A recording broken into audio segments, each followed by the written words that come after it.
Okay sahabat, pagi ni kita review ni cempedak ni. Cempedak ni kecil saat ni.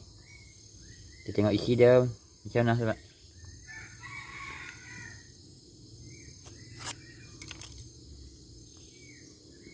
Cempedak kecil, kita tengok isi dia.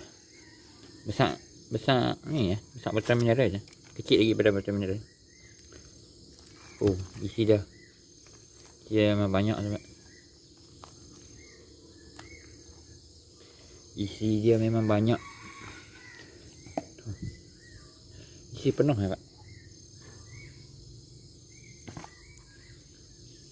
Isi dia memang penuh.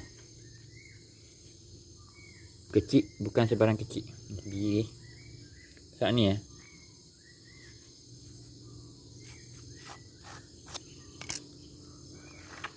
Terus isi dah. Memang padu sahabat. Ni cempedak anak ramai orang ni.